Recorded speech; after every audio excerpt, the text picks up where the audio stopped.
Howdy, folks. Welcome to Storytime. I'm Murph. This edition of Storytime, we will be listening to episode 7 of The Lands, which just so happens to be the last episode in Chapter 1, Something is Happening.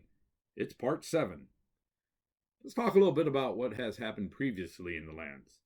Well, we know the professor has escaped from Techland. His whereabouts? Unknown.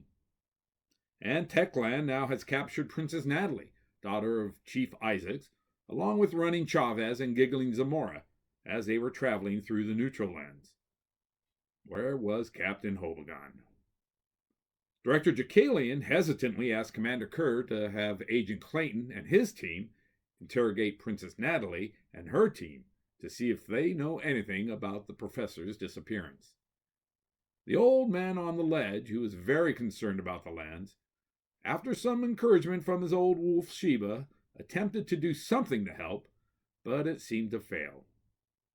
Maddog is still hanging out at River's Edge Terrace, winning what he can from the young man Adam and the others at the table. And Captain Hobogon has taken the young man who was found passed out on a patch of luscious green grass by the base of the statue in Hubland to Queen Kwan's store. Will that young man ever wake up? Well, let's listen to episode 7 and find out. And don't forget to stick around after the credits of The Lands to hear a little more about this episode and this chapter. So we'll see you then. In the meantime, a 1 and a 2, and away we go. Hello, and welcome to The Lands.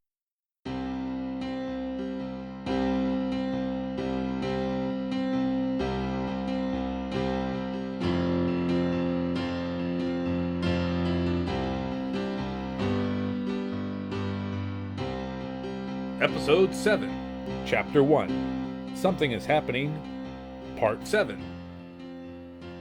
This episode's quote, "Could it be possible? Could the chairman actually be succeeding in destroying the spirit once and for all?"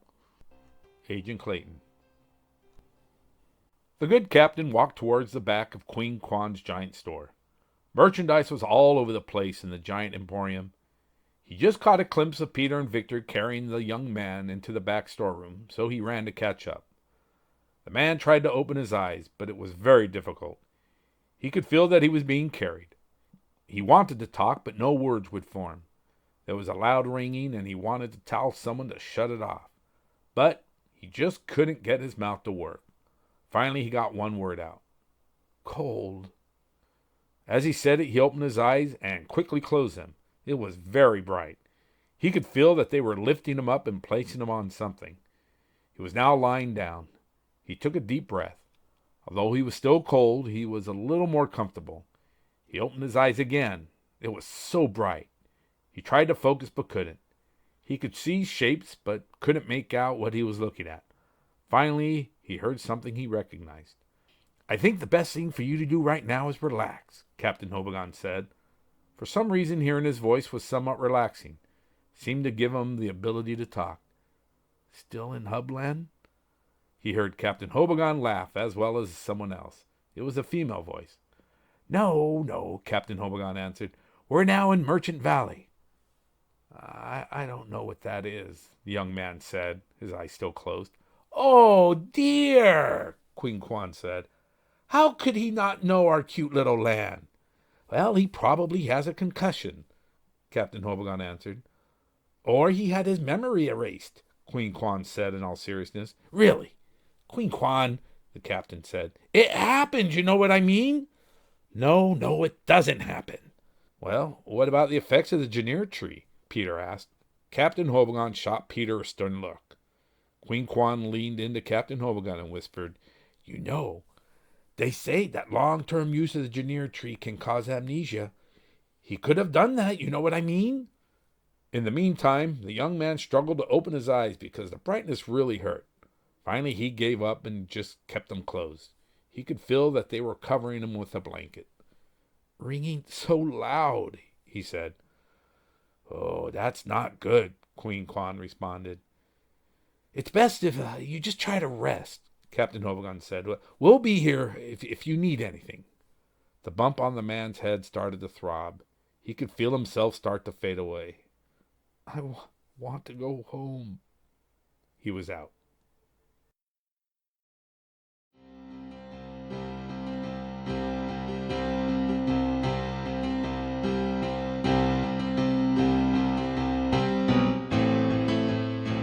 The young man returned to the table where Maddog continued to play his game, the game of hold'em and intimidation.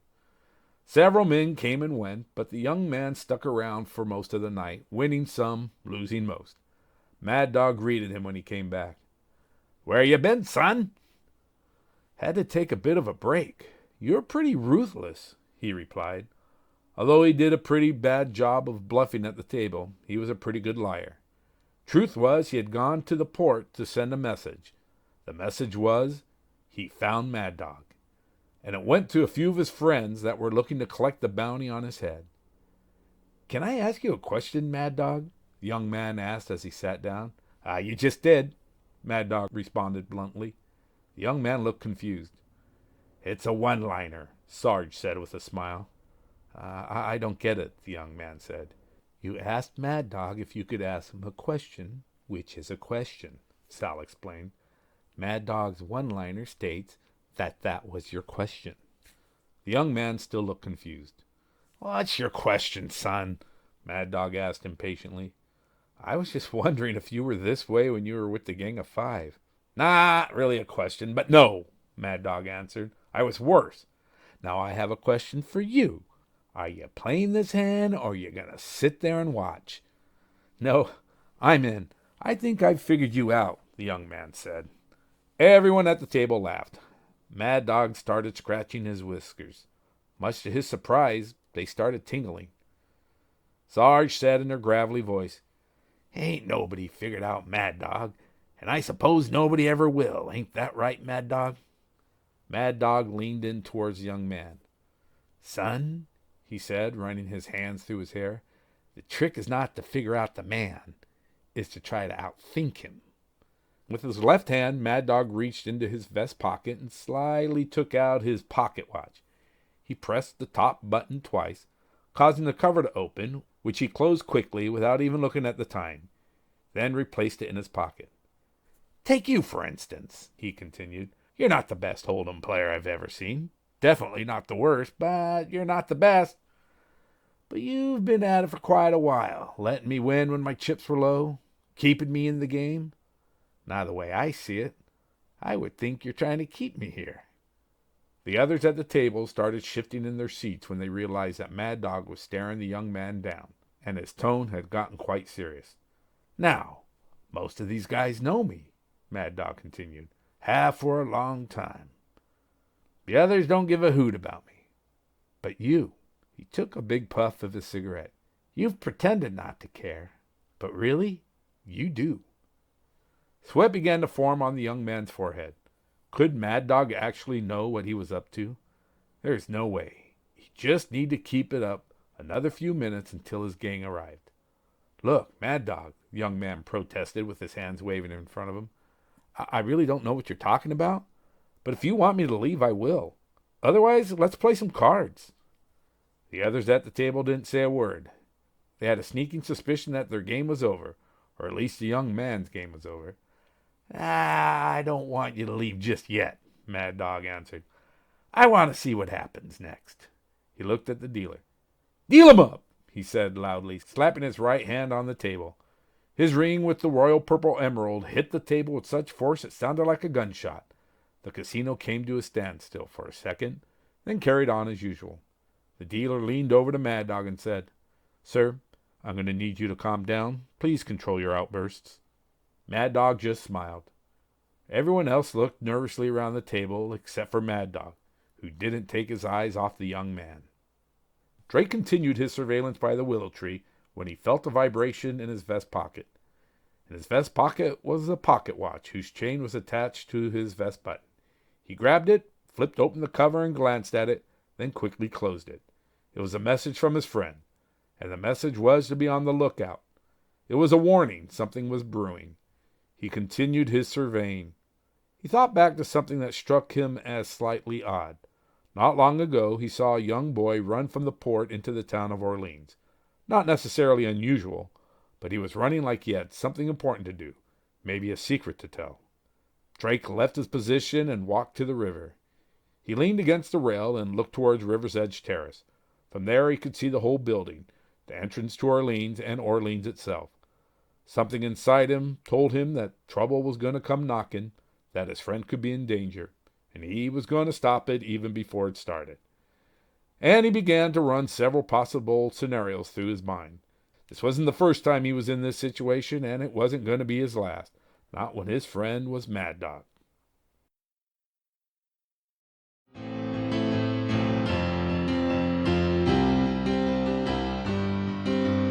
Agent Clayton stood on the balcony of his office. At one time it had been a loading dock for the gondolas which ran between the kingdom and Techland, but those had long been discontinued, and now it had been converted to his place of business. From the balcony he could see most of Techland, and that's what he liked about it. He stood there, dressed in all black, from head to toe, complete with a black fedora and black cape, staring out over the lagoon below. Behind him, Commander Kerr approached. "Agent Clayton, sir," she said pensively. Agent Clayton heard her, but he did not react. "Agent Clayton, sir," she said again. Agent Clayton turned with a stupid grin on his face. He tried to look intimidating, but he just couldn't pull it off. He looked more ridiculous than anything. However, his ability made him a scary person. My squad and its proficiency is desired by vocalizing and delving into the objective of our captives," he said to her. "Is that not correct?" Commander Kerr just stared at Agent Clayton. It was common that most people had no clue what he was saying. Commander Kerr had grown used to Agent Clayton's way of speaking. He felt that if he used big words, he could show his superiority. This annoyed most people, especially Director Jacalian. But Commander Kerr learned early on that if you just stood there long enough, Agent Clayton would say what he was trying to say in normal speak. It was, for him, a game. It was a riddle, and he wanted to see if you could figure it out. Since Commander Kerr did not react in any way, he knew she wasn't going to be fun. She wasn't going to play his game. "Did you understand, Commander Kerr?" he continued. "Does it appear I understand, Agent Clayton?" Agent Clayton laughed a very fake laugh. "No, you do not understand." His silly grin faded. "You do not understand most things," he said, staring at her. "I said, I take it that your director would like me and my team to interrogate our visitors from the tribe. Am I correct?" Yes, that is correct." Agent Clayton spun around and looked back out at Techland. "I have my weekly meeting with our members from the tribe, and I have other business," he said, with his back to her. "But I will visit with the princess. I sense she knows what has happened to our professor." "Is he gone?" she asked him. For some reason, she was pretty sure he would know the answer to her question. He hesitated a moment, took in a deep breath, and closed his eyes. "I will have Mara Jane speak with her entourage," he said. "Is he gone, Agent Clayton?" Commander Kerr persisted. She took a couple of steps towards him. "Did he use the princess as a diversion? And—" She hesitated a moment. She was almost afraid to ask the next question, unsure of how he might react. But she had already kind of pushed his buttons, so she decided she might as well keep going. "And did it seem to you that there was a sudden and deep decline in the spirit tonight?" Agent Clayton turned and stared at Commander Kerr. There was no silly grin or attempt to look intimidating. He just stared at her. "He has vacated the premises," he said. "And as for the spirit, a decline was noted." He turned back around and looked out to Techland. "My squad and its proficiencies will vocalize and delve into the objective of our captives." "I will inform Director Jacalian of your mission," Commander Kerr said. She shook her head and left his office. Agent Clayton smiled as she left, but then the smile disappeared. He had so much to do in such a short amount of time. He was still reeling from the fact that the professor had escaped. He needed to get to the bottom of that. And he too wondered why there had been such a sudden and deep decline in the spirit. Commander Kerr had surprised him by her observation, but the truth was, there was a sudden and deep decline. Could it be possible? He said to no one. Could the chairman actually be succeeding in destroying the spirit once and for all? He looked out over Techland, and out in the far distance was the big white mountain. But he was looking far beyond the big white mountain. Where have you gone, Professor?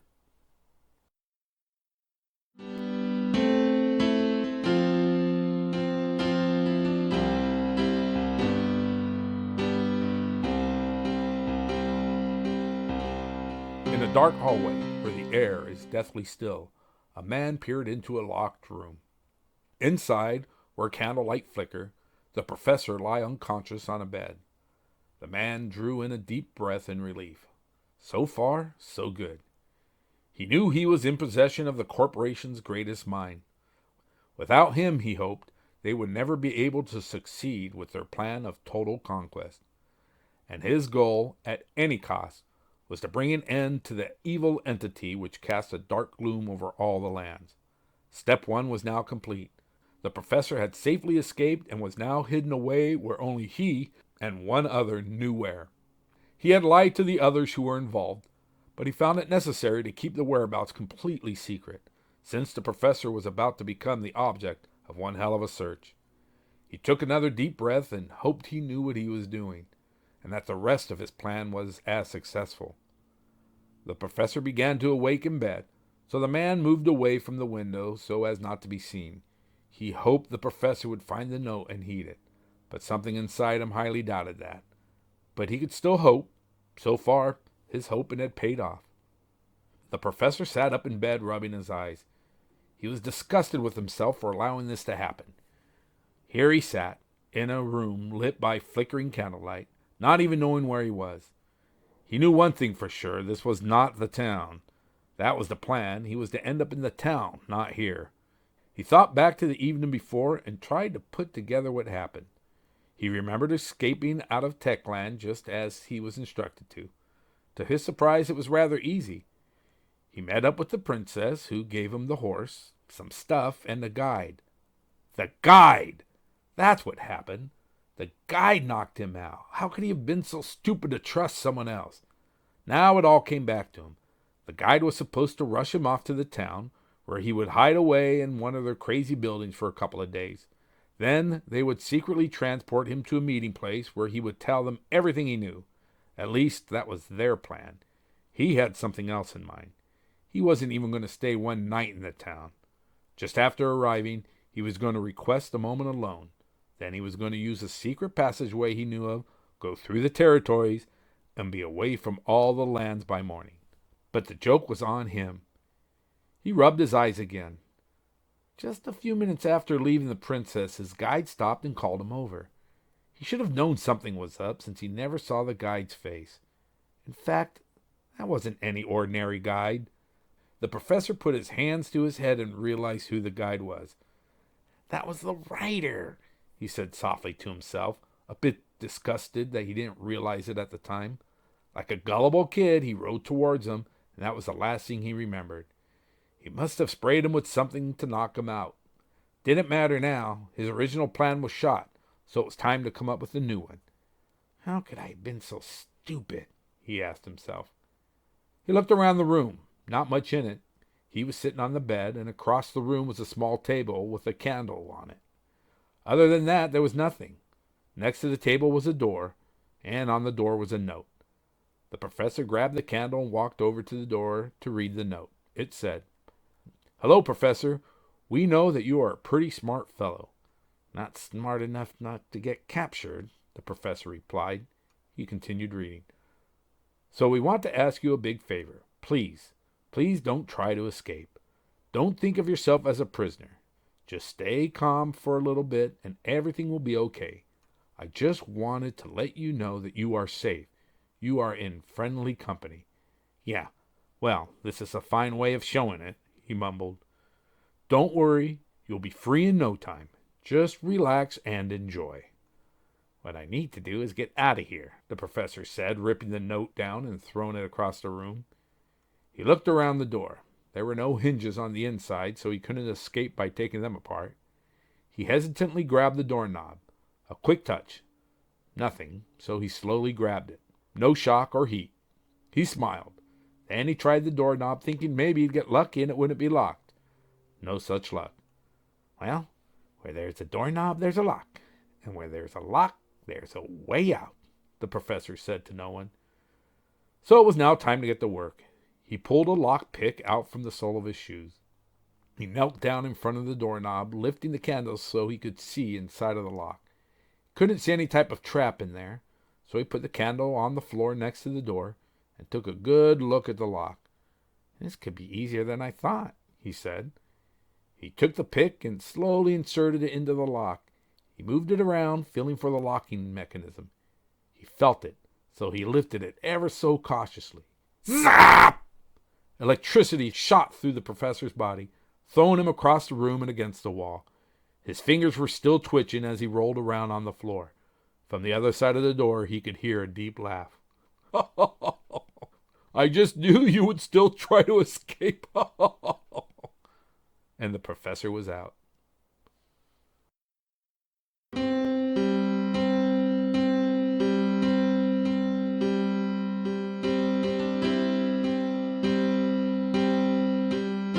The old man sat in his chair on the ledge, eyes closed. He took a deep breath and opened his eyes. He took another deep breath, hoping to feel something different, maybe a bit of life out there. But there was nothing. It appeared that his long shot had missed. There was no change. Well, I tried, he said. I knew it was a long shot, but I had to try. I wish I knew what was happening to the lands. What is happening to the spirit?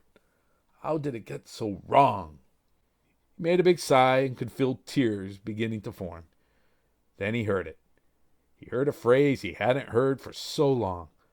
A phrase that was said by only one man. He heard the voice of a man he knew could help. Hey, man!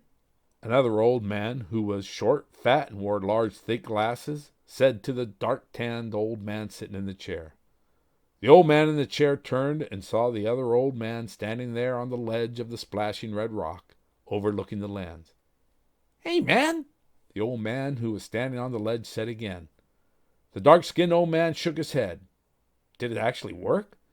He wasn't sure if it would, but it did. He brought back Master Fred. Master Fred! The old man said as he jumped out of his chair. Is that really you? Now, why would you ask such a ridiculous question? Of course it's me. The two men embraced. Master Fred stepped back, his radiant smile beaming from under his big nose and thick glasses. The other old man continued to shake his head. I cannot believe that it worked. My, have I missed you, my old friend, the old man said to Master Fred. And I you, Master Fred said as he shook his head. I'm not sure what mischief you've started this time, but I'm glad that you did. Master Fred turned and looked out over the lands. Boy, oh boy, have I missed this place. He smiled as he looked out at the lands, but then his smile began to fade. Now, why do I get the sense something is happening? He turned to the old man. The old man closed his eyes and nodded. Master Fred, he said, that is why I have brought you here. The spirit is fighting for its life. He smiled at the master. I thought it could use some help. Who better to help it but you? Master Fred looked over at the man, nodded, then walked towards him. Well, it can't be in too much trouble. You were able to use it to bring me back. The old man smiled. He didn't think about that. You're right. I did. He looked over at the fire. And I was able to see that vision of the man in the fire. So, things aren't so bad as you thought, Master Fred said as he produced a smile. And they will be even better now that you are here, the old man exclaimed. Master Fred turned and looked out at the lands once again. Well, what about the gang of 5? Can't they take care of it? Gone, the old man said sadly. Broke up. What? Master Fred exclaimed in disbelief. Long story, the old man said as sadness came over him. Now, why would that happen? I need to talk to Mahone. He's gone. As is the judge. Things really went to pieces, Master Fred. Master Fred shook his head in shock. I never thought it would happen. What about Maddog? Oh, he's still around, not doing much of anything. Master Fred was very disappointed at the news shared with him. You know, muchacho, I'm not quite sure what you expect me to do. The only reason you're seeing me now is because you're asleep. I'm not sure how much I could get done in this state. Master Fred, if there is anyone who could figure it out, it's you. You need to help the spirit. Master Fred just nodded as he seemed to be staring at something out in the distance. Oh, sure. Make me do all the hard stuff, he said with a smile. He was still looking out over the lands. Something had caught his attention, and he was trying to figure out what it was. You did the right thing. As long as you keep that fire going, I should be able to stick around and do what I can to help. But you have to keep that fire going. If it goes out, I'm gone. I'll keep it going, Master Fred. As long as I can, I will keep it going. The old man noticed that something had caught the attention of Master Fred, so he too looked out over the lands. In the distance, there was something in the sky. Now, what could that be out there? It looked like a dark shadow that was floating in the sky way out in the distance. I'm not sure, the old man responded. Is it moving this way? Master Fred got a serious look on his face. Within the dark shadow appeared 2 red dots. He turned to the old man. You have to keep that fire going. There's something out there not too happy about what you have done. What do you mean? The old man asked. What is that? As the dark shadow with the red dots got closer, the 2 men knew what it was. The shadow began to take the form of a dragon, and the red dots were its eyes. It was racing towards the 2 men. Keep that fire going, Master Fred said. And you keep the spirit alive, the old man replied. I have to trust the process, Master Fred said, and the 2 men laughed. I'll do what I can, muchacho, Master Fred said with a smile as he turned and looked at the dragon that was moving quickly towards him. Something's not happy I'm here. What you going to do, Master Fred? The old man said as he backed up. The dragon was very close now and began to blow fire out towards them. Master Fred walked toward the ledge, almost like he was going to greet the dragon. First stop, Maddog. Fire from the dragon engulfed Master Fred. The old man fell backwards into his chair. The old man awoke from the dream and shot out of his chair. He looked around, expecting to see Master Fred, or a dragon, but neither were there. Master Fred! Master Fred, are you there? He walked over to the edge and looked out over the lands. Something felt different. He took a breath and smiled. There was something happening, and this time it felt pretty good. He smiled as the feeling of hope came about him. I don't know if you are there or not, Master Fred, but I feel as though something is happening. He turned and saw the fire that was still burning pretty good. He walked over to his shelf and grabbed a couple of lanterns. I'm going to make sure that fire keeps burning, at least till I know for sure what is happening. He snapped a small branch from a tree and lit it. Then he used the flame to light the lanterns. Once he was happy with their flames, he hung them up all around the room. I'll keep the fire going for as long as you need it, Master Fred. He threw the small branch into the fire, then walked over to the ledge. The moon was just a sliver, and it didn't give enough light for him to see very far. He nodded and licked his lips. Something was different. Something is happening, he said to nobody.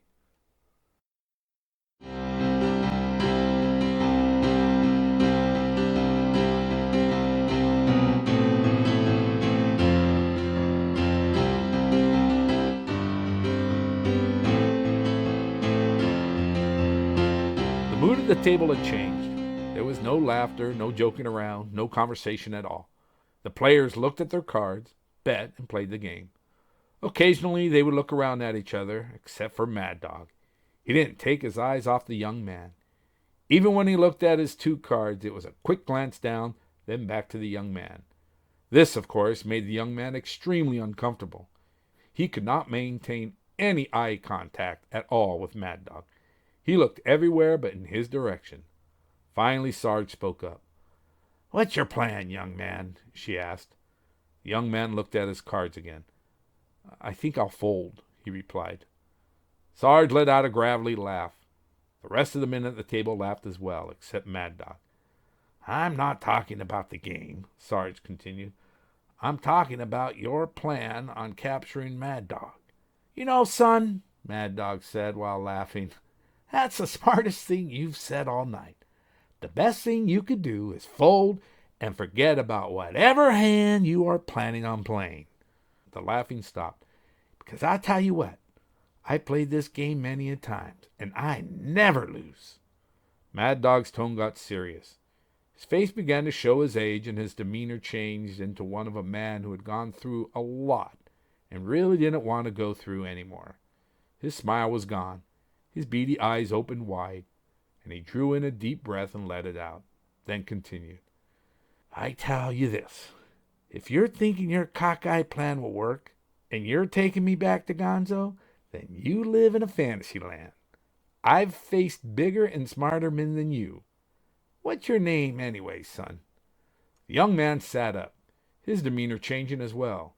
He went from his meek, timid young man facade to a confident, smug young man. "My name is Adam," he answered, "and I hate to break it to you, Mad Dog, but I do plan on taking you back to Gonzo, and I don't think there's much you can do about it." They stared at each other. Adam looking confident and sure, Mad Dog looking beaten and resolved. Inside his vest pocket, he felt his watch vibrate. This was it. It was about to begin. His buddy, his friend, his assistant, Drake, the man with the short-cut, reddish-brown hair, was doing what he did. He uncovered a plan and was going to end it. As he did many times before, Drake was going to save Mad Dog's butt. Mad Dog squinted his eyes, and a smile emerged on his face. Not only was Drake doing his job, but Mad Dog had done his. His warning had worked. It caused the young man, Adam, to show his hand. He was overly confident and cocky, which told Mad Dog that his plan was a simple one. His friends were coming to help him. That was all. No big deal. Mad Dog turned to the dealer. "Deal him up!" And he gave Adam a wink. In the distance, Drake saw them coming. It was 4 guys walking nervously towards River's Edge Terrace. They stopped and gathered together, still a ways away, to finalize their plan.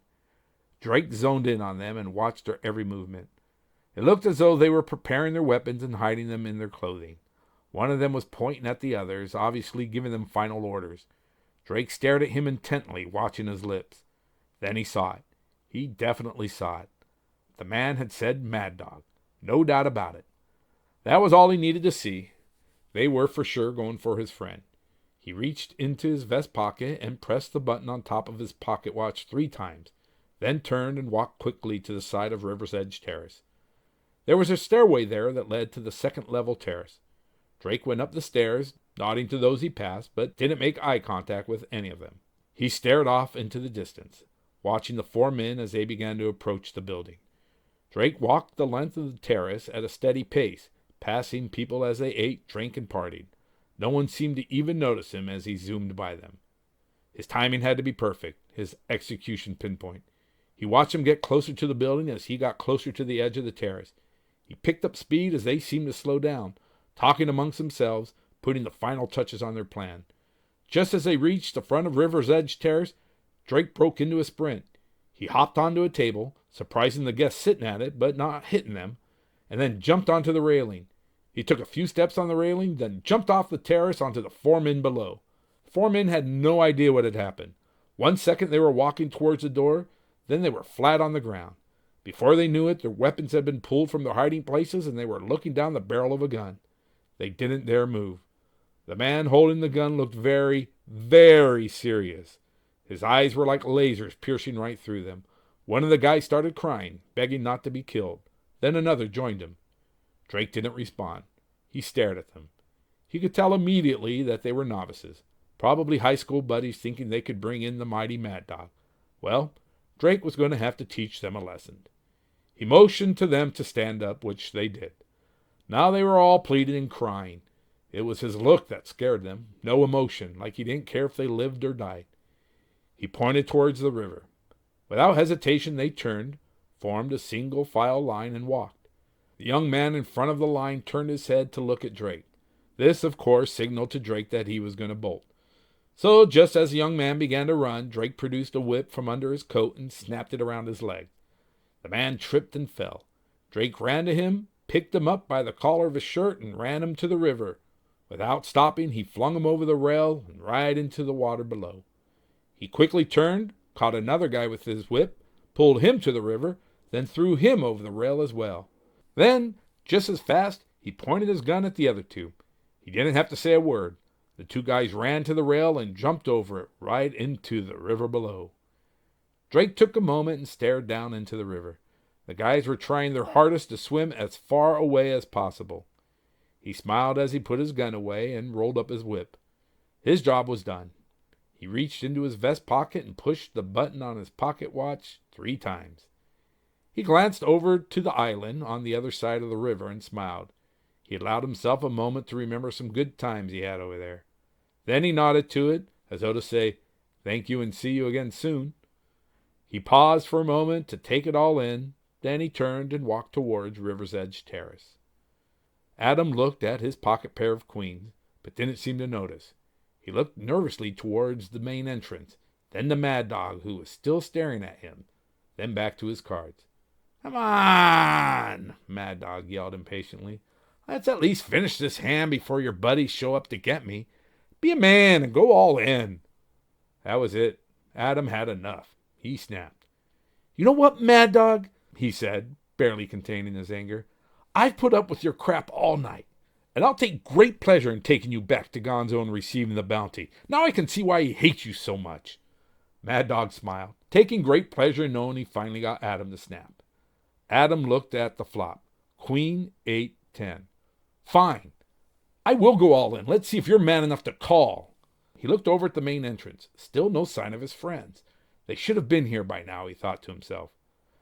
Maddog took an exaggerated deep breath. "You sure you want to do that, son?" "You know, stop calling me son," Adam shot back. "You're not my father." "Are you sure about that?" Sarge asked him. Yes, I'm sure. My father's not a thief or a crook. He doesn't steal other people's belongings, then run away and hide like a coward." Adam found himself standing and yelling. The casino was silent. He was the center of everyone's attention. He looked around, then at the main entrance, then at Maddog, who ironically was not looking at him. He was looking at his pocket watch, which he replaced into his vest pocket. "You know, son," he said, knowing it was going to piss Adam off, "you're a pretty gutsy guy, and I like that. Why don't you take your money and go home? Your game is over." "No, I'm staying. We're finishing this hand and this game." "Well, then I guess I call," responded Maddog. Adam turned to the dealer. "Deal him up," he yelled. This caused Maddog to smile. He nodded to the dealer. The turn, a 2. The river, a 4. Adam flipped over his pair of queens. 3 queens! Maddog wasn't even looking at him or the table. He was looking off in the distance and smiling. "The game's over, son." Maddog flipped over a jack and 9. "I flopped a straight, and you flopped an opportunity to take me in. You see," Maddog stood up and walked around the table to Adam, "your friends have been stopped outside. Never made it in. In fact, they too flopped. They flopped right into the river." Maddog let out a loud, cynical, and biting laugh. It was a laugh that told you that he won, you lost, and there was nothing you could do about it. Everyone recognized that laugh, except Adam. Maddog put his arm around him. "You know what, son? I'm going to let you play one more hand. And here's the deal. The flop was your plan to take me to Gonzo. The turn is you turning around and walking out the main entrance and meeting your buddies to talk about your little adventure and never coming after me again. And the river? Well, that's where you will find yourself at the bottom of if you ever come after me again. And son," Maddog took his arm off him and looked him straight in the eye, "this is no bluff." Adam knew he wasn't bluffing. His friends were not here. He was all alone. And Maddog was everything he had heard about him. He put his head down and walked towards the main entrance. "Hey, son," Maddog called out to him, "if I ever see you again, I hope it's under better circumstances." He gave Adam a smile. "I'm sure there are big plans for you." Adam continued walking out of the casino towards the main entrance, walking right by a reddish-brown-haired man in a brown old overcoat. Like most people, Adam didn't even notice Drake standing there, smiling at Maddog. Maddog returned the smile, went back to his seat, and turned to the dealer. Deal 'em up!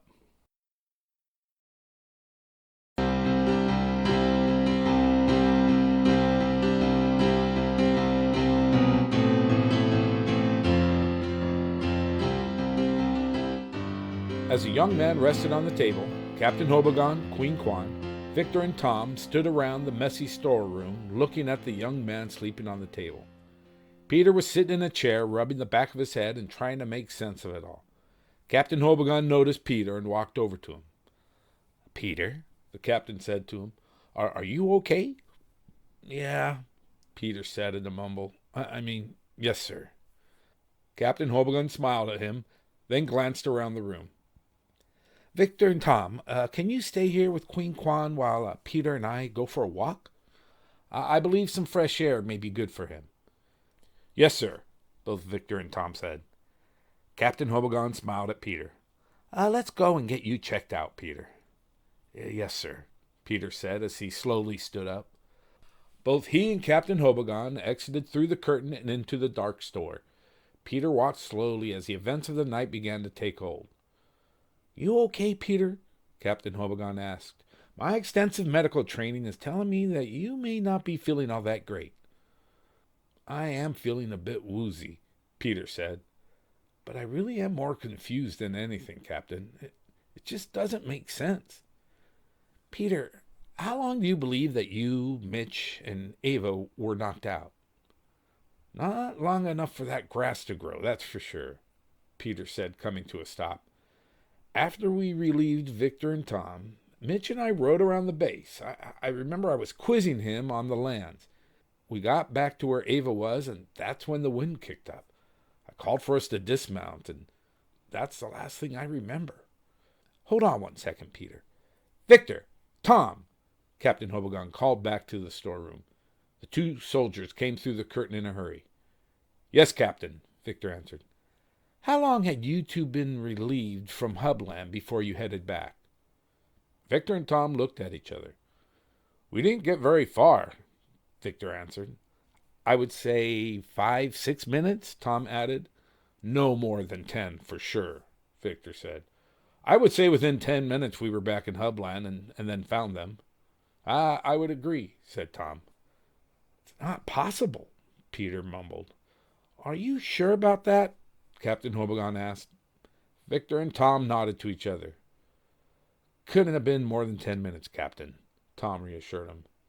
Captain Hobogon scratched the top of his head with his index finger as he looked at Victor and Tom.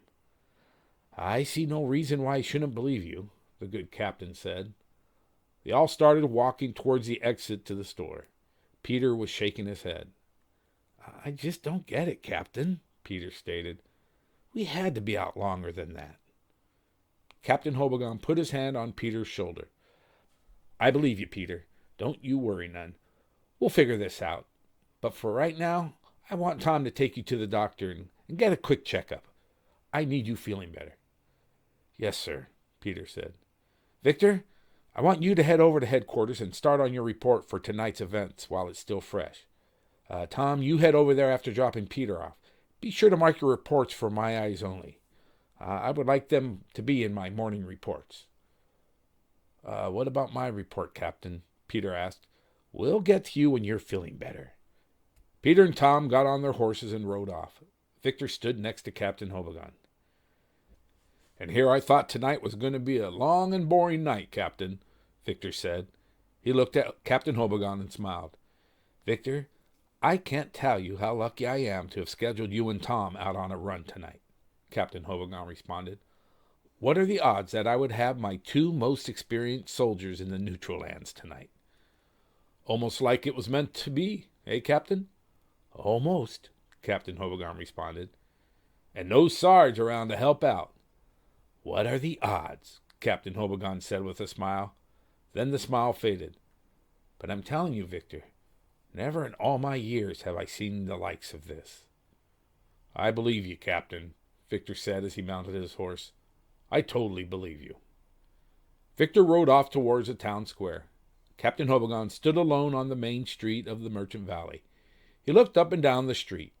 Something seemed a little different. He looked at the buildings, the dull lights on them lighting the streets below. Then he looked behind him at the lights on Queen Kwan's store. Were they brighter? He looked at the other stores, then to Queen Kwan's. Yes, they were a little brighter. Not real bright, but brighter than all the rest. I don't remember them being that bright when we got here, Captain Hobogon said to himself. An uneasy feeling came over him. Oh, no doubt about it. Something is happening.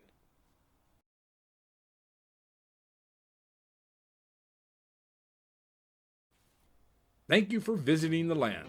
We hope you come visit us again soon.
Well, if you haven't figured it out by now, something is happening in the lands. And a lot happened just in that episode right there. You gotta love Drake, right? How lucky is Maddog to have him as a friend? You also got to meet Agent Clayton, the agent of the chairman. If you thought he was an odd one in this episode, just wait till you meet him in later episodes. You'll also learn that not only is he a strange dude, but he's someone to be feared. You got to meet Master Fred. The old man on the ledge of splashing red rock was able to bring him back to health. Or was it all just a dream? So episode 7 brings an end to chapter 1. Something is happening. The first chapter of the lands is now complete. Next on, we move on to the second chapter of the lands, which is entitled The Morning Report. In that episode, you'll meet up with some of the citizens you've met already, but you'll also meet a couple of new ones. You'll get to meet Great Chief Isaacs of the Western Territory tribes, and you'll get to meet the governor of Orleans. So there's still a lot happening in the lands that I hope you stick with to find out what it is. A little bit of info about this episode and chapter 1 as a whole. This kind of brings an end to mending of new material with some of the previously written material. So it kind of brings everything into where the man now is at Queen Kwan's store, and things will progress from there. Chapter 1, originally all the chapters were just one chapter, and it was a very long chapter, and obviously people told me you need to kind of cut this down a little bit. So I broke it out into 5 different episodes. And then after recording it and people were listening to it, they said, that's just, kind of long. But most importantly, one of those episodes was a little boring, which, a little insulted as a writer. You're like, what? So then I went back and listened to it, and yeah, it was boring. So I kind of blew it up, dispersed it amongst all the rest of them. So I was able to get it down to 4 chapters. And then the more people who listened to it said those chapters are just way too long.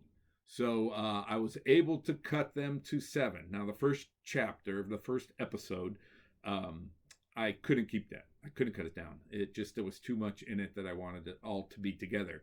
But the rest of them, I was able to create the 7 episodes out of, and that's what we listened to. And so as we move on, I'm hoping that the episodes are around the same length and that they keep your attention. So that's the main thing. I hope you continue listening to the lands. I do have a message from Maddog, actually. So Maddog says, "Come on! If you haven't hit like and subscribe by now, what are you waiting for, mama's boy? Don't you want to come back to the lands? Don't you want to know whether or not I let the spirit die? Don't be a nyaho. Hit like, hit subscribe, and turn on your notifications. Don't make me send Drake out to make you do it. Come back and see us in the lands again. And don't tell Gonzo where I am. That guy. Well, I'll holler at you. In the meantime, deal 'em up. All right. Thank you much, Maddog. Appreciate that. And as Maddog said, please hit like, hit subscribe, send comments. I'm interested in what you people are saying, what you're thinking. Believe it or not, I do take it in criticism, or I take especially praise. But I'm interested in what you're thinking out there. So keep on listening. And I certainly hope you join us for chapter 2. And in the meantime, keep the spirit alive.